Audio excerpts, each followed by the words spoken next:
Howdy and welcome back to the Ineligibles podcast. I'm Will Stone.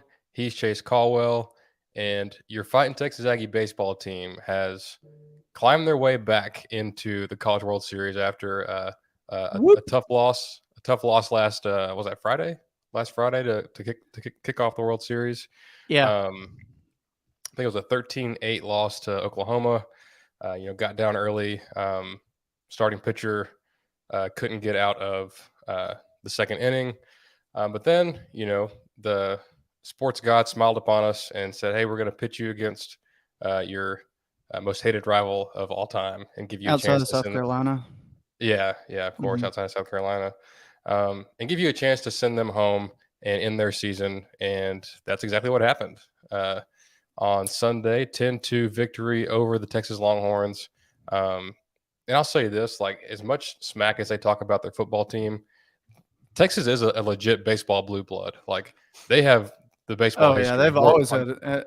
I mean, they're just sports in general are good at Texas. You can't deny that. Yeah, Um, yeah. but but yes, definitely got it in baseball for sure.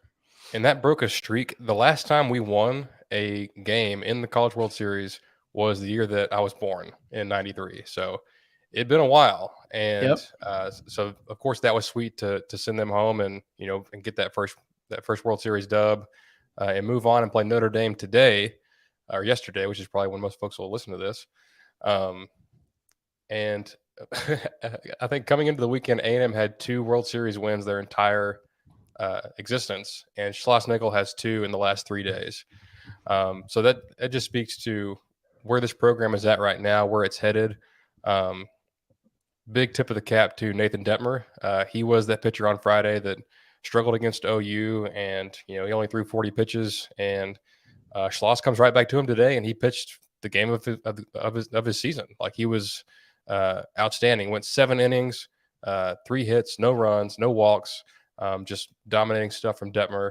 Um, and then I think the final score was 5-1, and the Irish go home, avenging the Final Four snub from the CFP in 2020, avenging the snub this year from March Madness. It felt really good the last 3 days to send those two teams home. Yeah, and I like it because that's exactly what I said on the last episode. It is, yeah. Was that one of those two things would possibly happen?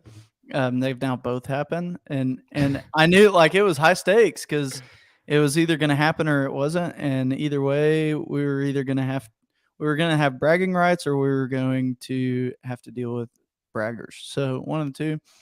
Yeah, It's nice to have bragging rights. So it is. It and is. two And very solid memes in the Texas Longhorn Twitter sphere are dead at this point. No yeah, longer can you say that we haven't won a College World Series game since '93, and no longer can you say that we haven't been a top four team in the big three sports. So, right. that's what you get. One like even though we technically finished top four in the AP poll in 2020, like, we didn't make the playoff, which is, I guess, technically the Final Four. So they were still throwing that stat in our face a little bit. But at this Mhm. point, you're definitively one of the last four teams standing in college baseball. So that's definitely a good feeling. But Definitely. to get into the meat of the show, after we first started this podcast last year, our first episode was kind of an introduction to who we are and why we were doing this, and then our second episode was just a state of the program on where A&M football stood at that point in time and how we felt about the future. Um, Chase and I had a podcast retreat about a month ago to work on the logo and overlay and video and all this stuff and plan out our summer.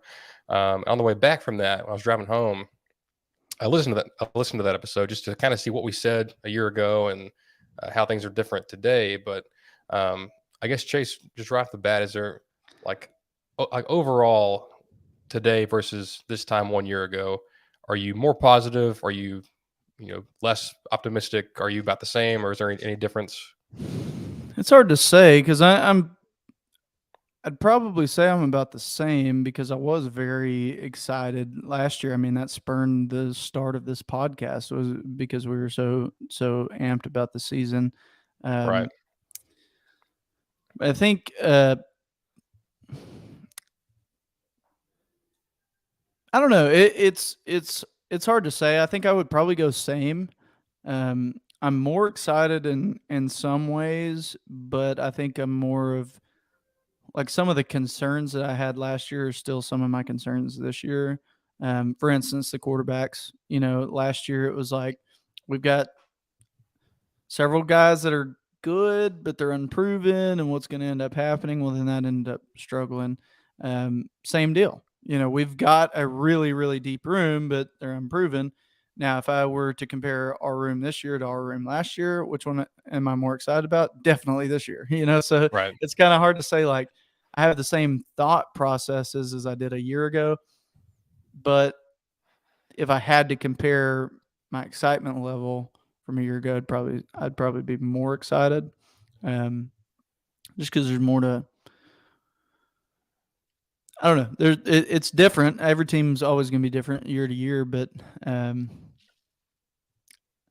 I'd say mildly more excited. How Okay. about So you, Will? What so would you say? so What would you say? so you probably went from like a 9 to a 9.5. Yeah, I'd say like a 7.8 to a 8.1. Okay. Because I'm Okay. not like, I mean, I'm excited. I'm very excited about the team, all that, but I still have enough concerns that I'm not ready to jump off a cliff. You know what I mean? Right. It's I think for me, I'm definitely more excited. Mhm. There's one point I wanted to bring up last year is like we were pretty optimistic in that episode, but we never really determined what our expectations were, like what Yeah. our excitement meant. Like we're just like, oh, like we're going to be really good, but we don't really like we didn't really, I guess, detail our expectations. And honestly, looking back, I think the expectation for me was, you know, we're on a good path. Eventually, we're going to have enough talent to be able to compete and, you know, more than likely get into a playoff at some point in the near Mhm. future. That was my kind of thought process. I think today I expect to make the playoff in the next 3 seasons. Maybe not this year. I feel pretty good about next year and the year after. It could happen this year. I'm not going to rule that out, but um, and it's just like like if you said that to someone that listens to the Paul Feinbaum show, I don't know why anybody would do that, but if they did, you'd be like, well, A&M was so hyped last year; they were top 10 or whatever, and finished 8-4. Like why are you excited about that? Um, and it's just there's things we talked about on our last our Q&A that kind of relate to this, but um, and it's not all on that star-studded recruiting class. It's a lot of the that's a big part of the reason. Mhm. But I think you know the things that failed Jimbo at Florida State were quarterback and O line. Um, we weren't sure about O line. We felt pretty good. We didn't really know, but we had a bunch of freshmen, and two of those freshmen were freshman All Americans, and Bryce Foster and Ruben Fothery. Layden Robinson has really come on, and they addressed that, further in recruiting. So um, I feel like O line's in a pretty good spot. Like maybe one of the best in the country. And then quarterbacks, like we we liked King going into last year, right? We thought he was going to Mhm. be a pretty good quarterback. Still could be, but if he's not, hope isn't lost. And at Sure. this point last year, Max Johnson, there was no inkling that he would ever be in an A&M uniform. Right. Like that was Yeah. just not on the radar whatsoever. So now you got two you got one veteran who's played a lot of ball, one who we loved going into last year, and then maybe the third guy, the best quarterback we've maybe ever signed. He's in the Yeah. conversation. And he was committed at this point last year, but what he did following his senior year and the All Star games and things like that. Um, that's raising my expectations even more because I think we found, I think one of these guys is going to be the guy to get us into the playoff and perhaps win a championship. I'd agree with that. I think. Well, when we did the state of the program this time last year, we were already looking at Wiegman and talking like, hey, he's on the cusp. Here we go. I think when we did the quarterback episode last year, we even talked about him. Um, Right. so so I mean, now we're here. We have those two guys, and we more or less switched Calzada out for Max Johnson, which I Right. mean, overall, hey, we got three guys that I could get behind any of them. Selfishly, I don't know, wouldn't be selfish, I don't guess, but I kind of want Wiegman to be like the guy and like just this like not Cinderella story. I'm really fumbling over my words in this episode, but um, like the guy that's like the freshman comes in, defies all odds, that Right. kind of thing. That's the story I would love to have, but quite frankly, I think we could do it with any of these other guys. And I've never really considered that the word expectations would have more than one definition. But I think some people look at it whenever I say, I expect us to win. I expect us to be in the championship in the next 3 years, like you said. Some people hear that as, I think we're going to, and some people hear that as, that's my expectation. If we don't hit it, I'm going to be disappointed. Right. I mean it as the latter of, I expect us to be in the championship or in the conversation over the next few years. Um, if we don't, that's when I'm going to really take a real hard look. And quite frankly, I've said this before. I think if I haven't, here we go. If we can't do it with Jimbo, and we can't do it with the staff, and we can't do it with these guys on the field, and we can't do it with the facilities we have, And the best we're recruiting class of all time. we're never winning a national championship. I mean, that's just the way that it is. So if we can't do it with these guys, what's the point of even firing your coach? Because we might as well just keep paying him, because we're not going to get any better than that. We're at the Right. top at this point. So, Right. um, yeah, that's what my expectations are even higher than they were a year ago, and partly because I knew that we were going with an unproven quarterback last year, and in some way we're going with an unproven quarterback this year. But I think the talent level is so much higher at that position, and you have the experience from Max Johnson that is kind of offsetting it. That if somebody beats him out, that just means that they're that much better. So Right. I'm less worried about that position this year, and same with receiver. Yeah. So that's actually where I was going to go next is receiver. So, um, if you told me a year ago that we'd be going into this year with no Caleb Chapman, no Demond Demas, and no Baylor Cup, I'd be like, what the hell just happened? Like Yeah, things have gone sure. horribly wrong. But that's not the case at all. I Mm-mm. mean, it seemed like, you know, with Demas at least, like obviously he had some extenuating circumstances that allowed him to, or that forced him to no longer be a part of the program. But the other two guys were just kind of uh, injury riddled, and to be frank, uh, there's more talented players coming into the program now, and Yeah, uh, and Caleb found a good home. And they both did. I keep forgetting that Cup's at Texas Tech now. That's a great fit for him. I think he'll do Um, great there. Yeah, and same with Caleb at Oregon. I hope they both play a ton, get to the NFL, and hope it all works out. But sure. um, up until last year, the reason we were so high on them is because that was our best receivers that we had recruited. Like we put a lot of hopes on Demas and a lot on Caleb. Like, man, if he's healthy, this can be a really good passing offense. If not, it may not be. And it wasn't. And um, the way they recruited receiver this past class, it's still yet to be seen. But I think they got three studs. As good as these teams recruit. So this is relevant because I saw this today. This just happened. So Ohio State in the last couple of days has committed or gotten commits from two 5-star receivers in this current class, and they're the only team or one of the only teams to do that besides themselves because they did it a couple years ago. Um, but Bama never did that, and one of the only other teams was A&M last year with Evan Stewart and Chris Marshall, who were both 5-stars.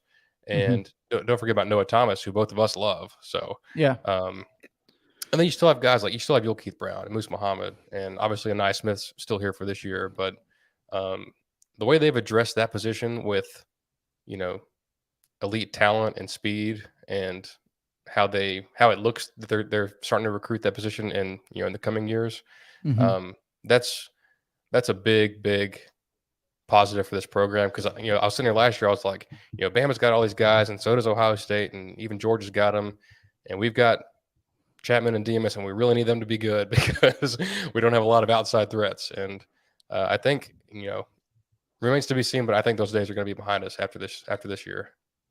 Well, I would tend to agree with that, and I hesitate to say that anytime we're talking about young talent because um, you want to get excited about the young guys, but if you follow it long enough, you you remember the young guys that you got excited about, like Demas, that you're like, oh, they're gonna set the world on fire, and then they don't. So you get burned enough times on that, and then you're a little Right. bit, skeptical of it. However, we are in the era of college football where at the skill positions, you can have an instant impact. It's harder to, but I mean, we're even at the point now where quarterbacks are having an instant impact, as freshmen, and we have been for some time. So it's not impossible by any means. But I think if you have one guy, one really, really good recruit, and I think that's what we've had in the past is like the one guy that we're putting all our eggs in that basket, but then we got these other two or three backups that are going to be pretty good. This year we've got three of those, so if only one of the three end up really coming on this year, that's okay. That we still at least Yeah. had one come on. Yeah. Um, I've got a proposition, and this is going to sound outlandish. Maybe it is, but to put the three they just signed in A&M fans' perspective, um, how would you feel if I told you could have Mike Evans, Josh Reynolds, and Christian Kirk all on the same team? I would tell you that was a pretty accurate description of those three guys. Yeah. That's um I mean that's I'd assume you're talking Mike Evans being Chris Marshall. Right. With Josh Reynolds, are you saying Noah Thomas there or Evan Stewart? Yes. Yeah, and then Christian Thomas. Kirk be Evan Stewart. So Yeah. that's exactly who I would have compared them to. Right. Um, and there might be some guys that are a little bit more of a comparison, but at least in recent memory, those are the three. Right. And so yeah, I think, and at the top of their game too, because there was a little bit of crossover from those guys. I know Not I know all Kirk. three at the same time, Yeah, I know but Kirk and Reynolds played together for a couple years. yeah, and I might be wrong here, but I think Josh was on campus when I think maybe he was a freshman at Mike's last year. I could be wrong there though. Yeah. Um, but still, regardless, to have them all three on the same team at the same time Yeah. in the same class, that's pretty nice, Yeah. pretty And not that, exciting. and not that they'll all be that good. Like I don't know for sure that any of them will be as good as Mike was. He's the best receiver that we've ever had. Um, Sure. I do think that Evan uh, has more, you know, like with his speed, he has more ability than Kirk does. And Kirk's amazing. Like he's one of the highest paid receivers in the NFL. But Yeah. like I think that trio combined, like that's some that's some damn good receiver talent right there. That's Yeah, the who level that who do you defend? Who do yeah, you cover, and who's the main guy? And you add Yule Keith to that mix, and you add Ananias, and even if we throw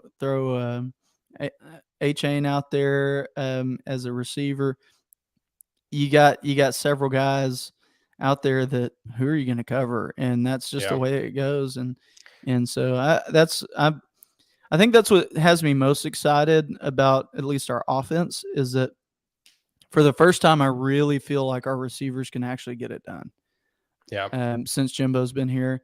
Not that I didn't think that the other ones could have, because I was really high on a lot of the other receivers we've had in and out of here. Um, but right now, I feel more excited the guys that we have, more confident about who we have on campus than I have in the past, and I think that then allows me to be more critical of that position, because if we see more of the same that we have seen since Jimbo's been here, then I'm gonna be saying we need some sort of change at receiver. This isn't working, and hopefully I Yeah. don't have to say that, you know. Yeah. And in addition to that, all those guys you just named, you have three, three guys who I think are uh, pretty much just elite athletes at tight end. And that's the thing. Like most of these guys are like, you know, those three receivers we just named and these three tight ends, they're all freshmen, which, Mhm. you know, and we'll get into it in our later episodes as we look at our positions. But how much are these true freshmen going to get in the rotation? I mean, at tight end, probably a lot of them, and maybe all of them. Like maybe all three of them, get snaps. Right. But those guys are just so far and above. Not just athletically, because like they're all, you know, like I don't want to talk too bad about Weidermeyer. He did some great things for us, but Sure. um, he ran a 5 flat 40. I can tell you right now that Donovan Green, Jake Johnson, and Theodore Orstrom aren't running 5 flats. They're probably running 4.6, 4.7, and they're big and they're physical and they can catch and Well, all and that to say, if you would have told me a year ago that we were going to lose Weidermeyer and Baylor Cup, and then upgrade our tight end room, I would have called you crazy. But yeah, I think that's precisely what we did, and and not again, not Weidermeyer did some great things for A&M. I'll always be a supporter of him absolutely, for sure, and I'm a supporter of Baylor Cup because it just the cards didn't fall right for him, um, but what we have on deck here is stands to be an extremely good tight end room. yeah, That during the signing day, I was very adamantly like, we have too many tight ends at this point. You know, it's just too good at this point. What's the point of yeah, even getting any more? You know, yeah. On signing day, I was like, "Are we really going to take Jake Johnson? Like, we've already got two right? guys." I Now, thought that was just a he crazy idea, and then sure enough, we yeah. did. Yeah, and he might be the starter of the group. But Hmm. I think all that to say, like when it comes to recruiting, like in college football, and you guys already know this, but you have to recruit at a certain level if you want to win the whole thing. Like teams like Wisconsin and Baylor, sorry Baylor, they're going to be good. They're going to be competitive. They're not going to win the whole thing because they don't have you know they don't hit that minimum threshold of 50% blue chip players.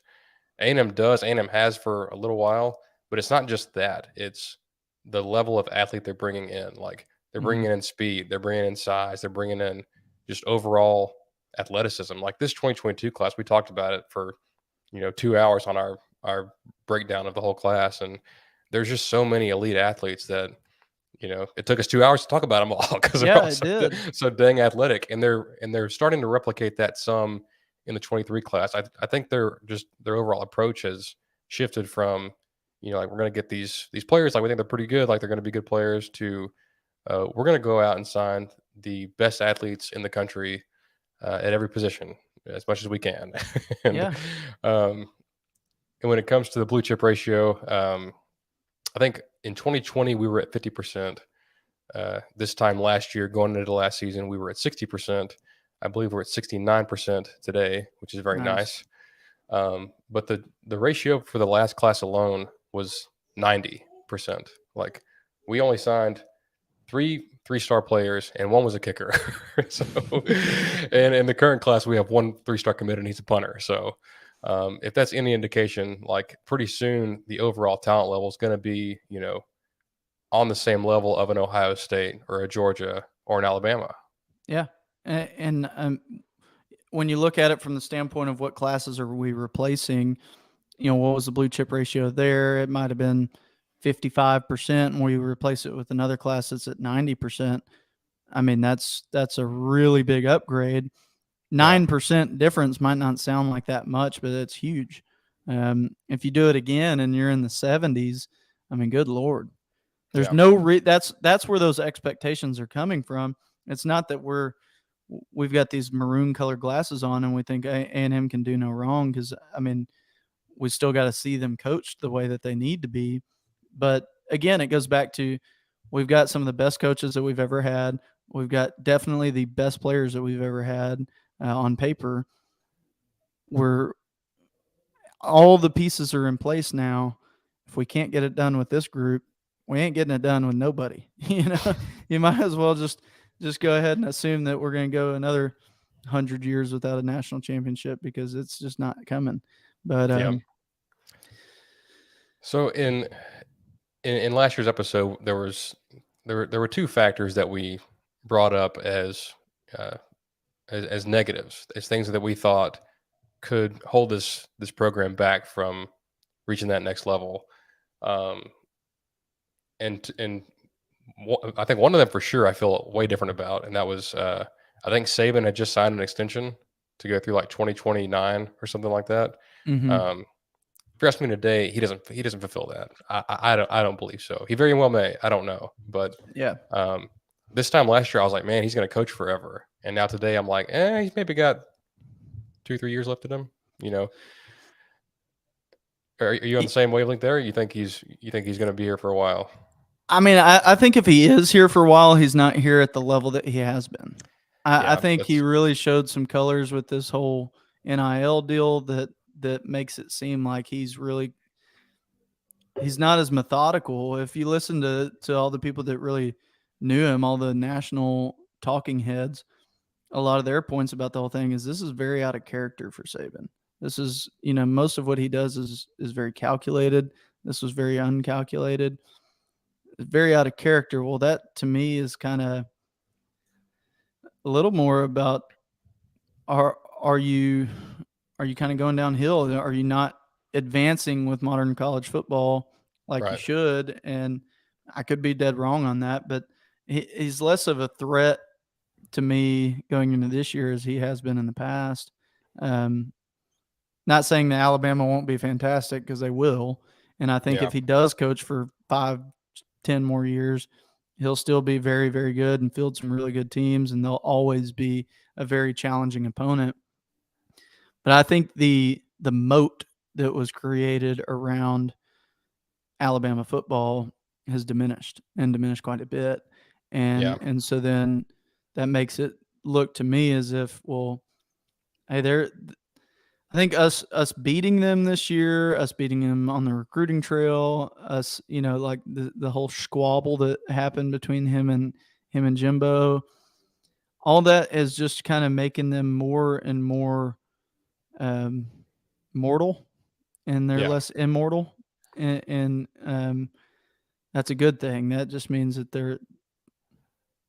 I don't look at them as this big opponent that's gonna destroy us anymore. I look at them more of a very tough opponent that we could Right. absolutely get by. No, I think you're dead on with that. If he does stick around, it won't be at the level of the last 14 years. Right. And honestly, I think we started to see it last year, and I think we'll do a deep dive on Bama at some point this summer. But um, obviously, they're still recruiting very well. I mean, they finished number two, as as Yeah. Saban told the world, over the summer, Sure. and A&M was number one. But um, this time last year, they had just signed the best class ever. Like Mhm. they were bringing in all these studs, and like things were going to go great for them. Um, I'm not saying that class, there's already guys from that class that have panned out and are going to be really good, but uh, something just seems off. Like I don't know if it's like injuries or like maybe you know misevaluations or things like that. But I'm really curious how they look once Bryce Young and Will Anderson are no longer there, which will be after this year. So, Mhm. like I think they have good players. They're gonna have really really good players. But is there a Jalen Waddle or Devontae Smith in that group? I don't think so. Is there another Bryce Young or a Tua Tagovailoa or Mac Jones in that group? Maybe, maybe not. Um, Yeah. I think and to what you said about seeing them as this behemoth that would is impossible to overcome. Mhm. It used to be to where you know I would think, hey, we have enough talent to where if we play our very best game and get a little bit of luck, we can beat them. Now it's getting to be to where like we have a similar level of talent that they do, and even if we don't play well, we can still beat them because that's how far we've come, which is Sure. a great place to be for for an A&M fan. But Yeah, and um, that's the thing. It's not that we're saying that they're gonna be terrible. and Oh that yeah, he's going to go way downhill and go 6-6 and all that. No, I don't expect that. I just expect that they're not going to be world beaters and that they're perfectly attainable for us to beat. You know. yeah. And then lastly, we touched on Jimbo's offense, which is a hot topic, and it's so frustrating. And we've been over it, but if we still haven't seen it yet, right? Like we Yeah, had to and I think witness. that's the frustrating part is why not? Yeah, Why haven't we seen it yet? He's had plenty of yeah, time to show it, but yeah, so being the devil's advocate, really against myself, are we making excuses by saying we haven't seen it yet? Maybe we have seen it yet, and it's not as good as it should be. Um, yeah, that's again the devil's advocate talking, but um, when I look at the tools that we have going into this year versus what we've had going into any other year that Jimbo's been here, it does elicit a response from me to say we're going to have a different offense this year, and that's what I expect to see. God, I hope I see it. Because I really, I get tired of trying to bore teams to death. right. Um, but oh, we got a comment from Brian. He said Mond was not his style QB, and then he has to play his backup. And you're right. That's exactly how I feel about it, Brian. Like it's exactly that. And the hope that's in me is like, yeah, he's got his quarterbacks now. He's Yeah, gonna he's gonna do his thing. We've got a much better receiver room. Our running backs and O line are set. Um, so we've got the tools now that we didn't have last year. So going into the year, what I would say today of what I expect this year and what I really, think is going to happen is that we're going to be an altogether different offense. We're going to have yeah, a lot more success. It's going to be a lot more fun to watch than it has been in the past. But I always have that thought in the back of my head of, and if it's not, if it's not, how do I respond to that as a yeah, fan? And I think the way that I would respond to it would be to be critical. And it just goes back to what I've said already, like 3 times already, is that we've got the tools. Let's see yeah, them put to work. yeah. No, I think last year was kind of a worst case scenario. Like your your starting quarterback that we had high hopes for goes down in the second game.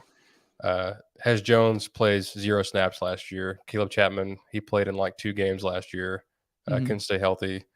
Baylor Cup didn't play at all. Jalen Weidemeyer regressed for whatever reason. Our O line was spotty.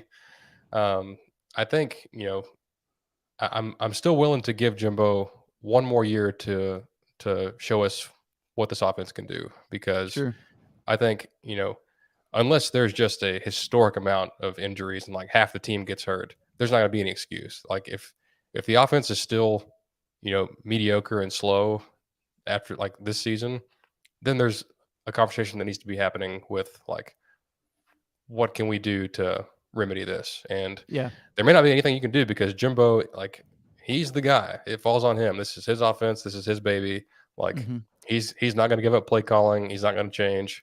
But I hope, and like you listen to him talking, and he understands that you can't have a 13 play drive every drive and expect to score a bunch of points. Like, Right. you need the big plays. You need the deep shots, the explosive plays, and heck, with a guy like Evan Stewart and a guy like Devon A. Chain, like it doesn't have to be a long pass. Like just throw them a screen or a slant, and like they can make a guy miss and go the distance.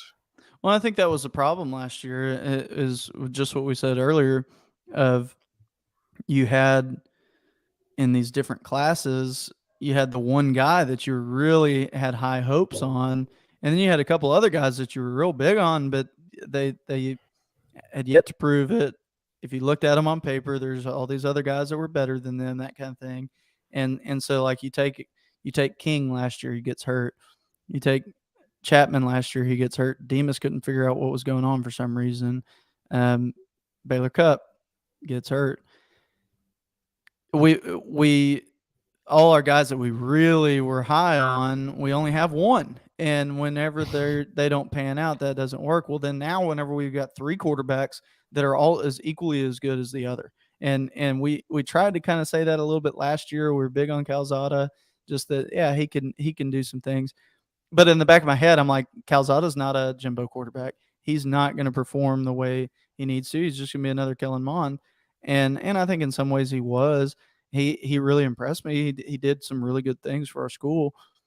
So I don't want to diminish that, but he wasn't the guy, and he wasn't ever going to be the one to get us there. And so any of the three guys that we have, well, they can do it. So if one of them goes down, we got two more. And then same with the receivers, we got three or four. And so if Right. one doesn't pan out or one gets injured, okay. And then tight ends, we have like 17, you know.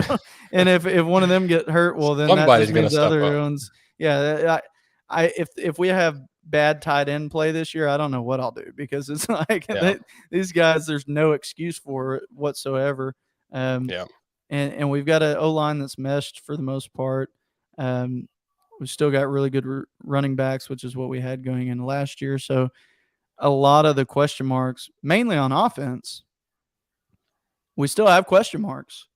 Yeah. We still have a lot of unproven guys, but where last year we had one or two unproven guys, we have like three or four this year, Yeah. and that just tells me that I mean it's a game of numbers. Right. We're more likely to see some success from three or four than we would one or two, and I think that's what we see this year.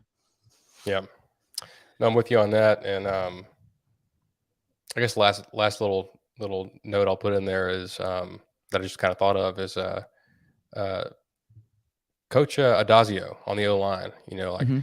I always liked Henson. I thought he did a hell of a job in 2020 with that group. Obviously they were a finalist for the Joe Moore Award, which goes to the best O line in the country. So they were like a top four, offensive line.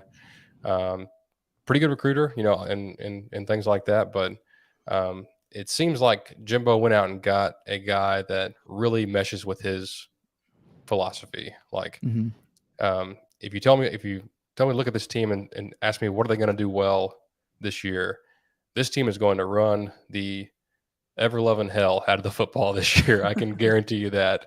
And off of that, hopefully we see what we saw in the Florida game in 2020 with, you know, downhill running game and then play action pass. And then, Mm-hmm. you know, going over the top to Evan Stewart or Chris Marshall or Anaya Smith, or any of those guys, like, I think things are going to look different this year. Yeah. But it's summer. Like we need to have to talk about, and this is what we're going to talk about. So I think that's kind of the theme of this team is, I think the running game is going to be very good.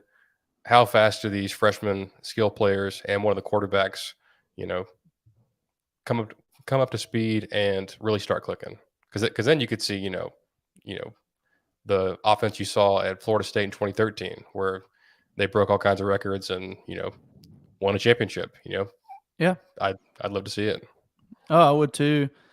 Uh, let's talk defense a little bit though, because there are some question marks at defense. I think going into the season, I feel just as high on the defense as I did last year. That it's almost for me like a given. Our defense is going to be good. We just have too many guys there that it's almost impossible to fail. But but we do have a new defensive coordinator, and so there's some question marks there on what will that look like. So what's your thoughts on the defense and new coordinator and all that? Yeah. So as much as we talked about upgrading the athleticism on offense, we've done the same thing on defense. And on the defensive line, it was great last year. And I think all those guys, there's two draft picks with Leal and Michael Clemens. I think PV and Tyree Johnson will find spots and be able to stick on rosters. But man, when you look at them in the spring game and the guys that we brought in, they're just there's they're so much more athletic, and it, Mhm. it may not translate right away, but guys like Tamisha Adelier and Anthony Lucas, Shamar Turner, and those are guys that have been here. Like don't even get me started on Walter Nolan and Shamar Stewart, Yeah, right. and Gabe Brownlow-Dindy. Like, um, it's it's going to look like the Georgia D line last year or the Mhm, Clemson D line in 2018, where I think 3 of those guys went in the top 16 of the draft, and mhm. another guy was a second rounder. Like, I think you'll see something similar from this group because there's just so much. They're just different There's too breeds. many. Like, It's an embarrassment of talent. I mean, there's just so much of it. It's yeah, it's gotta be good. yeah, If it wasn't, you'd be in the twilight zone. yeah, It's just too much. Um, really, it's gonna be the secondary that I'm curious to see, and I'm excited about it. We've got a really stacked secondary as well, to complement that line. So I think we'll I think we'll see an improvement on defense, believe it or not. Um, I'm excited to see the first couple games to see what do we do differently. What does our yeah. defense look like under a new regime? What's the future look like for our defense? And I expect it to be just as good, if not better. Right. No, I'm with you on that. And man, like, I'm so excited to talk about our secondary in our DBs episode Yeah, that's me coming too. up. Like, we said it last week. Like, this is the best secondary probably that we've ever had, or at least in our lifetimes. That we've been watching football. But um, it's the same story there with these freshmen. Like, who's getting kept off the field? Like, are you going to keep Bryce Anderson on the bench, or Denver Harris, or Jordan Gilbert, who's a sophomore, or or Miles Jones, who's a sixth year Yeah, senior. Like, 17th year senior. yeah, so who's starting out of that bunch? Like, it's going to be so competitive, and even a guy like Josh Moten, like, I Yeah. thought he looked great in the spring, and he's probably second or third string, and I keep forgetting that we signed Smoke Bowie uh, and Marcus Groves Yeah. Killebrew. Yeah. Like, like This it's another embarrassment of riches. You got And Damani back, like, Damani it's and the best player on the team, Antonio Johnson. Like, yeah, it's crazy. when we didn't even say Jalen Jones, like, Yeah, there's just so many of them, Tyreek which is a Chappelle. good thing because that's definitely yeah, like, let's just keep naming them. I mean, come on Yeah, now. There's just so many that fantastic players that I think, the good thing about that position and D-line, they're both in this mold. You can you don't have to have starters per se. right. The more advanced players you have, the more rotation you get, which means the more deep your defense is. And of course that applies across the board. But if Jimbo's shown anything, it's that he's going to run with the same O line. He's going to run with the same wide receivers. He's going to run with the same handful of running backs, and he's going to stick with the quarterback. So do you really need as much depth there with the way that he runs his offense as you might in a Kevin Sumlin offense? No, because we're not wearing them out as much as we had in the past. And so, really, where we need depth is on defense, and that's where we have And we the we got it. absolute most depth. So I mean, Boy, do we have it's it.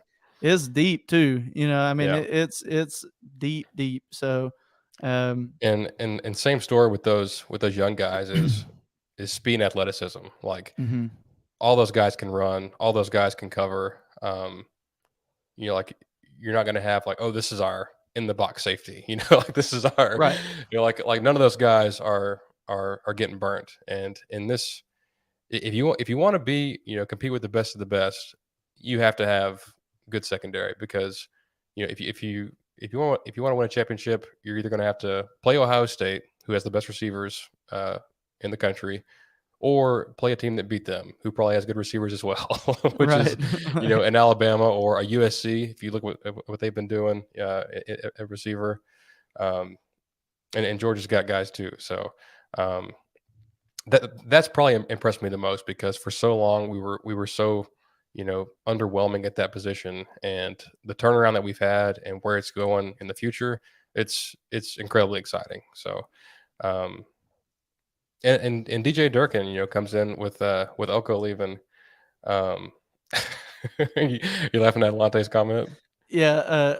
Well, I I initially read it as if they're not getting paid enough, but then I saw if they're not getting enough playing time. So I was laughing at my initial reading of it, which was a misread. But Yeah. he's got a good point. That's why we haven't really kept a lot of guys on offense, is because we don't really rotate them all that much. Defense is a whole different story. You got to rotate guys. I mean, if Yep. you're not, they're not fresh and you're going to get beat. So the more depth that you have, the more option you have to rotate. And I think there's been a few positions, mainly at corner, in the last 3 years or so, where we haven't quite had enough depth to really rotate them like we should. But if you can get to where you're rotating each guy every single um, drive, I mean, that's great, because now you're keeping guys fresh. Everybody's getting playing time. And if you're a receiver, you're just like, man, I can't figure out what to do here. This just isn't it. And Yeah. Well, and like, especially like DB and especially D line, like, that's kind of the the running joke when people try to poke holes in A&M class is like, you signed 7 D linemen in the top 100, like they're all going to transfer. Well, no, they're not all going to transfer. Like A&M yeah, doesn't really lose starters to the transfer portal. Like right. other teams will have guys leave and go elsewhere, but that didn't really happen here. That at least not Well, the guys that actually play. it hasn't since Jimbo, for sure. Yeah. Not as much, but it's um, it's a whole different deal if you had seven, you know, high profile guys at receiver, Yeah. because you can't rotate them as much. And even if you try to, and even if you do, they're not really getting the true benefit there by rotating. I mean, it's good to have depth there. Don't get me wrong. You want to have depth at every position, but you can rotate guys on the D line all game long and have Yeah. no trouble whatsoever. And so if you had to compare the different positions, just individual positions, you got D line, you got linebacker, DBs, quarterback, wide receiver, running back, O line, tight end. Well, if you're going to transfer based Gig 'em, on Terry. Sorry. Gig 'em, Terry, yeah, if you're going to transfer based on playing time, let's do a hierarchy of which position is least likely to do that. Well, your defensive backs and your defensive linemen are going to be the two at the very bottom of that list, because there's so much rotation that happens there, versus a Right. quarterback where you're probably never rotating. So you don't get the starting job, you're out. You're just never going to see the field unless your guy gets hurt. So, Right. I think if there was one or two positions that I'm okay with depth and I'm less worried about transfers and that kind of thing, well, of course, it's going to be the defensive line. It's going to be the DBs. Yeah. Yeah. Yeah. Especially with the D line, like you can rotate those guys, every series. And Hmm. in the fourth quarter, it's going to eat opposing O lines alive when they're when they're gassed and having to block, you know, a Walter Nolan who's only played like 20 snaps in the game because he rotates out so much. Like Right. he's fresh, they're worn out. Like it's going to really play to what Jimbo wants to do and wear teams down. And Well, so you saying that, and I'm reading Lante's comments here about worrying about practice reps and making sure guys get enough playing time. Really, really added in an additional thought that I really haven't had until right now. But you think about, at practice, you're going to have one session of good on good. Your ones versus your ones. But then for the most part, it's going to be ones versus twos or threes. If you're ones, you're good on good. Your receivers are going up against your starting defensive backs, or your O line's going up against our starting D line, and then the rest of practice they're going against the second D line, which is Walter Nolan and Brownlow Dendy and all of that. I mean, that's just iron sharpens iron, right? Like that's yeah, just they don't get a break. They're going against good guys and then going against good guys. I mean, it's just good on good all day, all practice long, you know. Yeah. And I think, like, don't get me wrong, like we're gonna have transfers because Definitely, it's definitely. so much easier now. But the ones that leave, we're not gonna be like, oh man, like that guy's leaving, like he was such a big piece. Like, uh, it'll probably be a good player, but it won't be a guy that was, if they weren't getting reps and decide to leave, it's probably for a reason. Like, For there's sure. just there's so many good players, only so many can play, and yeah, I bet we do see some good players leave You'd eventually. you'd And it, be you'd be naive to say that we're not going to have any transfers. I don't yeah, think that everybody's transferring out. I think we'll probably have a couple high profile transfers because Alante's got the point of, hey, there's a huge influx of talent all at one time. They're likely to see some of those leave, and that will absolutely happen. I'm sure that will happen. yeah, But how do we maintain them is really really what'll be fun to watch. yeah. Well, to close this out, I thought of something during this episode that I wanted to bring up. My last point on, uh, how's this program going to fare in the future? I'm curious about how we treat the transfer portal. In the last Hmm. couple of years, we've taken a guy here and there, but not really, and I think for good reason. We just signed uh, an incredible class. Like, you didn't really need a bunch of transfers, but I wonder if you see us, maybe do what Alabama does and just kind of cherry pick the the best guys in the portal from other places at a position of need. Like, I'm not sure what that is, going forward, Sure. but I do wonder how they attack that because up to this point, like, they've gotten you know players they needed, but it's only been like a guy or two here and there. Well, I'll use that to mention Terry's comment here. He asked who we thought would be the starting quarterback game one. I just don't know the answer to that. We've got three good guys that are great quarterbacks and will be, um, if I had to guess today, I'd probably say Max Johnson. Um, but it could also be King. I mean, the argument could be made for any of the three, and we've talked about that a little bit as it is. But if Max Johnson starts game one and Max Johnson ends up, our starter for the year and does great things here, I think you do see us start working that transfer portal a lot more. But I am curious to see that too and see if we have an uptick there because we just really haven't utilized it like a lot of these other teams have. And now we've gotten some good transfers. Several of the guys that we've had, Sternberger, I mean, Oh yeah, there's been several transfers that we've had that have done really well for us. And I think it's because we just cherry picked them. But I think that's something, especially with the youth that we have on this team, we probably need a little bit more of. We need a little bit more experience there, and I wouldn't be too terribly surprised if we start working it a little bit more. But that's just yeah, something that we haven't seen very much of. yeah.